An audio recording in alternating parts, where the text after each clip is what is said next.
विप्रवर, आपके 3 पग में जो भी समाएगा वो मैं आपको दान देने का ये संकल्प लेता हूँ।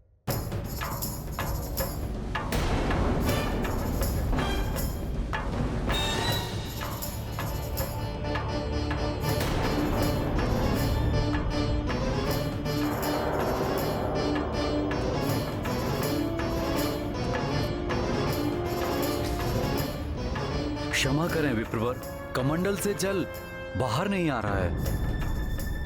मैं अभी ठीक करता हूं।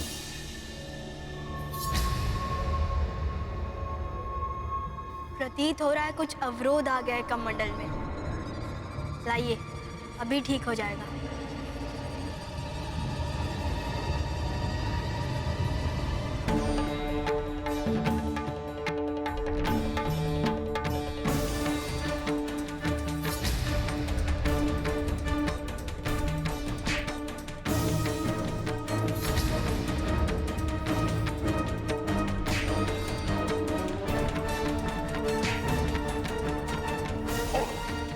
ये तृण भी शूल है मेरे इस लघु रूप के लिए।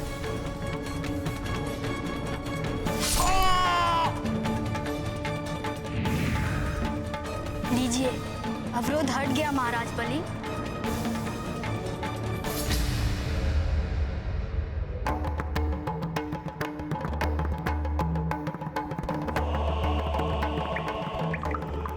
मैं दैत्यराज बलि ये संकल्प लेता हूँ कि आपके 3 पग में जो भी जितना भी समाएगा वो सब आपको प्रदान करूंगा, प्रदान करूंगा, प्रदान करूंगा।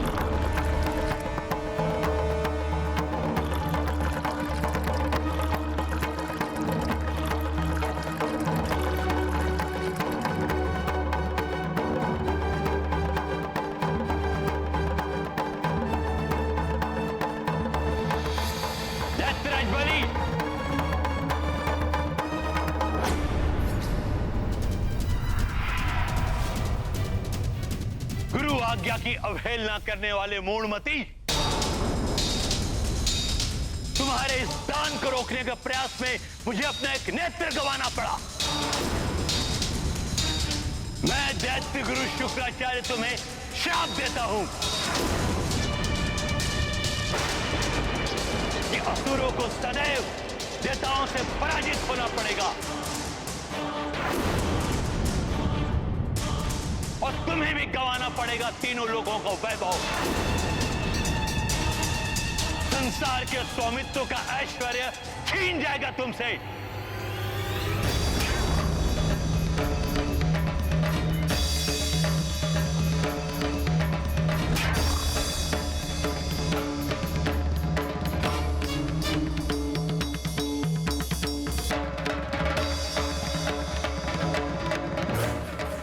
मैंने जो भी किया उसके लिए मुझे कोई भी श्राप स्वीकार है गुरुदेव।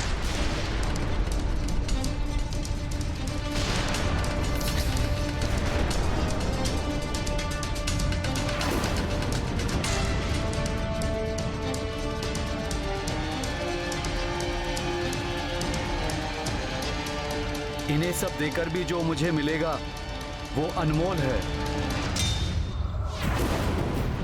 अब मुझे कुछ भी गंवाना पड़े मुझे कोई दुख नहीं।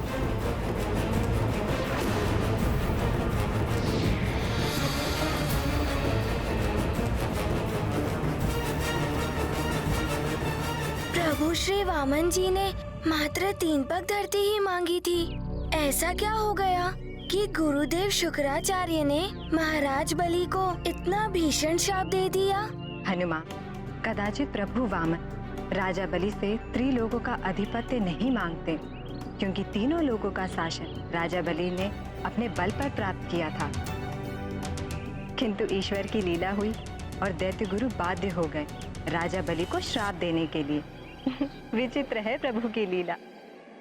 प्रभु वामन जी ने मात्र 3 पग धरती मांगी थी, फिर कैसे उन्होंने उनसे तीनों लोगों का प्रभुत्व मांग लिया?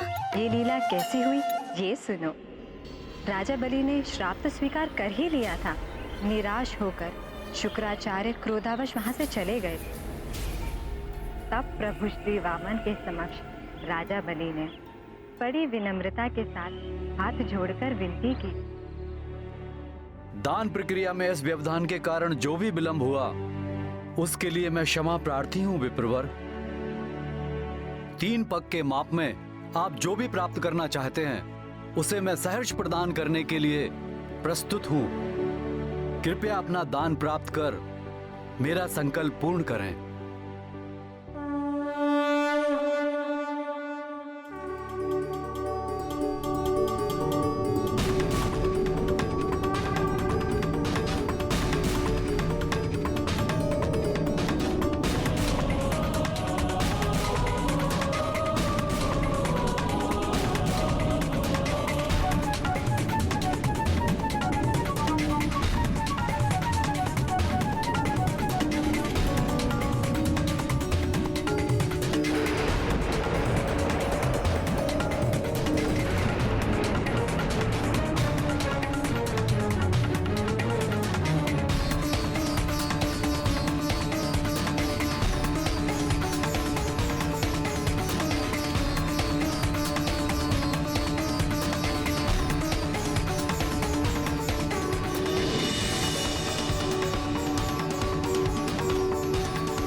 श्री हरि, आपकी इस लीला का माध्यम बनकर मैं धन्य हो गया।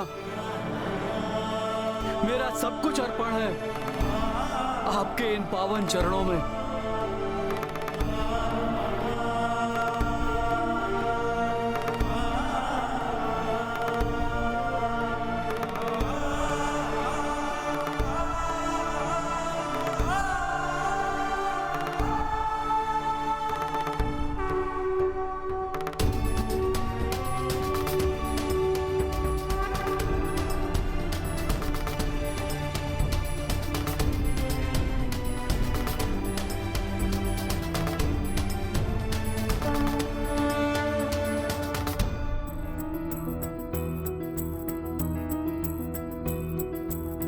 शीतल चंद्रा सूर्य प्रचंड, अंतरिक्ष ब्रह्मांड अखंड, धरती अंबर लोक सबे, वामन 2 पग मायन पे।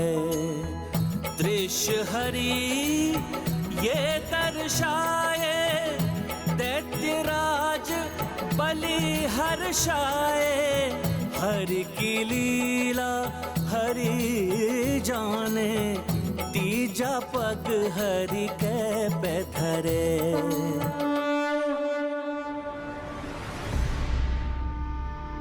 महाराज बलि, आपने 3 पग में समाने योग्य वस्तुओं का दान देने का वचन दिया था। प्रथम पग में तो धरती का माप हो गया, द्वितीय पग में स्वर्ग एवं समस्त लोक सहित संपूर्ण ब्रह्मांड का माप हो चुका है। अब आप ही मुझे बताइए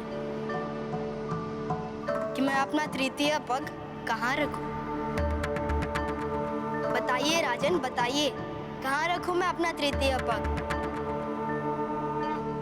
अब मुझे अन्य कोई रिक्त स्थान दिखाई नहीं दे रहा है। प्रभु, अब तो मेरे पास कुछ शेष रहा ही नहीं जो मैं आपके श्री चरणों में अर्पित कर सकूं, किंतु वचन पूर्ण करना है मुझे। अब मेरे पास जो भी शेष रहा है वो मैं स्वयं ही हूं।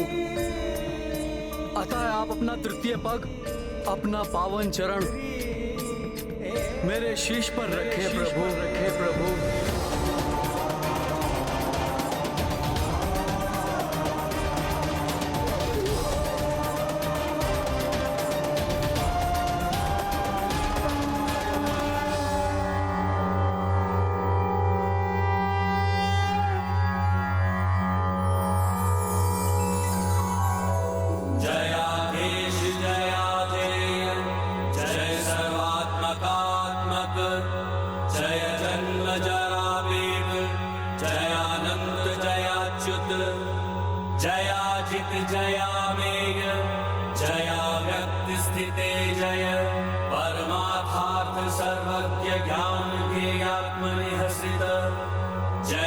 शेष जगत साक्षी जगत कर्तर जगत गुरु जगतोऽस्यन्तकृतदेव स्थिति पालयन्तु जय जय शेष जयाशेष जयाखिल हृदय स्थित जयादिमध्यान्त जय सर्वज्ञान निधे जय मुमुक्षुभिर्निर्देश्य स्वयं दृश्य जयेश्वर योगिनां मुक्तिफलद दमादिगुणभूषण जयाति सूक्ष्म दुर्गेय जय स्थूल जगन्मय जय स्थूलादि सूक्ष्मत्वं जयातीन्द्रिय सेन्द्रिय जय स्वमाया योगस्थ शेष भोग शयाक्षर जय एकदंष्ट्रा प्रांताग्र समुद्र तव सुंदर नृकेसरिन् जयाराति वक्षः स्थल विदारण साम्प्रतं जय विश्वात्मन् जय वामन केशव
प्रभु,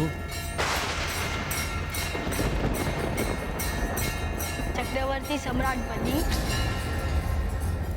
आपकी उदारता, आपकी दानवीरता के कारण आपकी कीर्ति युग युगांतर तक स्थित रहेगी। मेरा आशीर्वाद है आपको। अब से कल्पांत तक आप पाताल स्थित सुतल लोक के राजा रहेंगे। समस्त ऐश्वर्य एवं वैभव सदैव आपके राज्य में अक्षुण्ण बने रहेंगे। मैं स्वयं आपके राज्य की सदा रक्षा करूंगा और भविष्य में अगले स्वर्ग अधिपति इंद्र का पद आपको प्राप्त होगा। आपकी कृपा अपरंपार है प्रभु। मैं धन्य हो गया प्रभु, धन्य हो गया। आपका सदैव कल्याण हो दैत्यराज बलि। इस प्रकार प्रभु श्री नारायण ने वामन अवतार धारण किया। अब तुम बताओ हनुमान, प्रभु के इस पंचम अवतार की कथा से तुमने क्या सीखा? हाँ, प्रथम तो ये कि ईश्वर कभी भी किसी के भी प्रति अन्याय नहीं करते। उनसे जो लिया उससे भी अधिक उत्तम वरदान दिया, यहाँ तक कि इंद्र पद का भी अधिकारी बना दिया। हाँ, सत्य कहा तुमने हनुमान। और द्वितीय? द्वितीय ये माता कि कभी भी गुरुदेव की आज्ञा की अवहेलना नहीं करनी चाहिए। और ये भी गुरुदेव कोई अनुचित कार्य करे तो उन्हें भी गुरु शुक्राचार्य की भांति दंडित होना पड़ता है। हाँ, जैसे उनके एक नेत्र की ज्योति चली गई थी। और अंतिम ये कि दान धर्म निभाने वाले को भी सब गंवाकर बहुत कुछ प्राप्त होता है। जैसे राजा बलि ने तीनों लोकों का राज गंवा दिया, परंतु उन्हें तीनों लोकों के स्वामी श्री हरि का संरक्षण प्राप्त हो गया। हाँ पुत्र, एक प्रकार से उन्हें स्वयं प्रभु की प्राप्ति हो गई। और इससे बड़ी संपदा अन्य कोई हो ही नहीं सकती। माता, आप जो मुझे ये ज्ञान योग की शिक्षा दे रही हैं, उससे भगवान की विशालता एवं महानता से मेरा परिचय हो रहा है। इसके लिए मैं सदैव आपका आभारी रहूंगा माता। अब मुझे शीघ्र बताइए कि प्रभु श्री हरि ने अपना षष्ठम अवतार कौन सा धारण किया? अवश्य हनुमान। वामन अवतार में प्रभु श्री हरि नारायण शांत एवं सौम्य ब्रह्मचारी के रूप में अवतरित हुए थे। षष्ठम अवतार में वे उग्र एवं महान योद्धा के रूप में पृथ्वी पर आए। उग्र एवं महान योद्धा? अरे वाह माता, कौन थे वो महान भक्त योद्धा? शीघ्र बताइए ना। उनका जन्म भी त्रेता युग के मध्य में हुआ था, जब हैं वंशी सहस्त्र भुजाधारी महाराज कार्तवीर्य का शासन था, जिन्हें अतुलित शक्तियां प्राप्त हुई थी। अपार शक्तियों के स्वामी होने के कारण उन्हें अपने बल पर अभिमान हो गया था और वो अपनी ही प्रजा पर अत्याचार करने लगे थे। देखा मेरी रानियों, तुम्हारे स्वामी छत्रपति सम्राट शस्त्र अर्जुन कार्तवीर्य की शस्त्र भुजाएं। इस संसार का कोई भी योद्धा इनके आगे पल भर भी नहीं टिक सकता।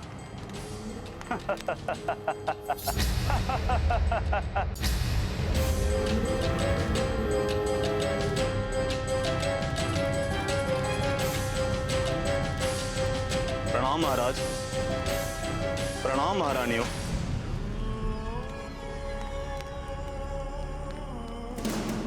आपकी सेवा में भोजन सामग्री प्रस्तुत है महाराज।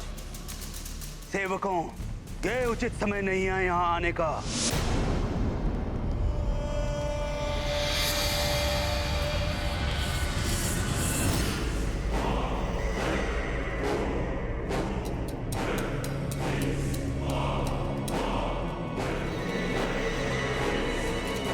मेरे निजी क्षणों में हस्तक्षेप करने का दंड तुम्हें अवश्य मिलेगा और तुम सबको मिलेगा।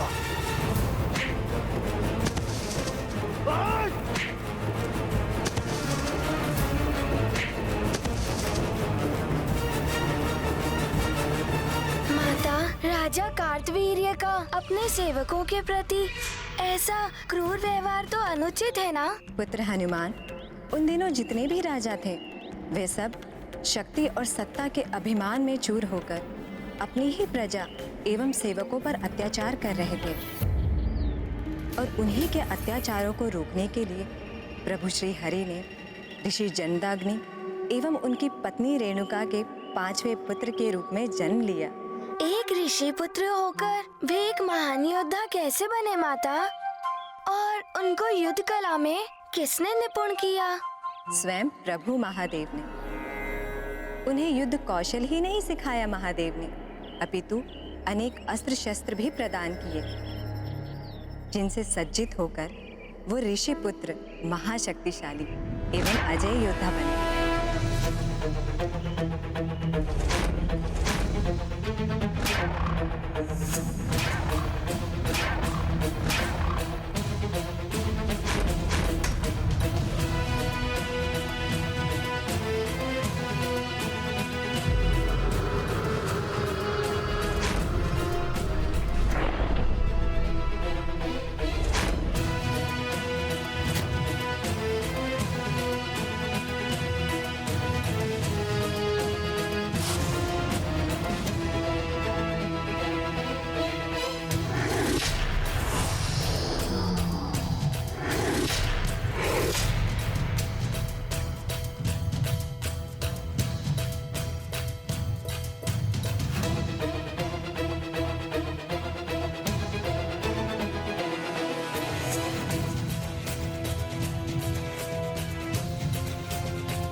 गुरुदेव। पुत्र,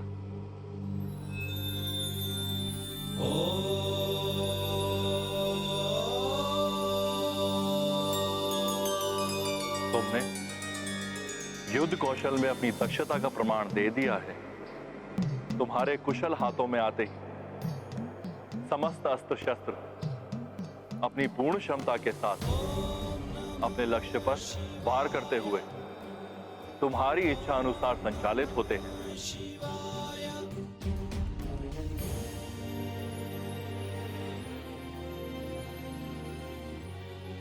गुरुदेव, ये मेरी दक्षता नहीं, आपके प्रशिक्षण और आशीर्वाद का फल। तुम्हारी नम्रता प्रशंसनीय है पुत्र। अब तक मैंने तुम्हें अनेक अस्त्र शस्त्र प्रदान किए हैं, किंतु अब तुम्हारा प्रशिक्षण सफलतापूर्वक संपन्न होने के उपलक्ष्य में मैं तुम्हें वो शस्त्र प्रदान करूंगा जिसे आज तक किसी ने भी शस्त्र के रूप में प्रयोग नहीं किया है।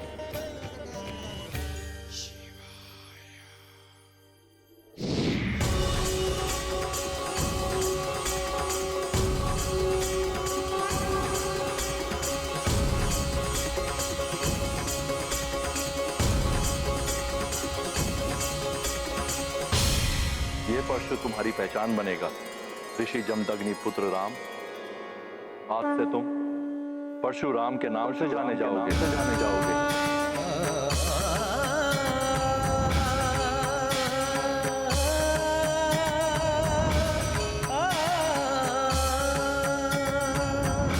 ईश्वर की प्रत्येक लीला में सृष्टि का कल्याण छिपा होता है।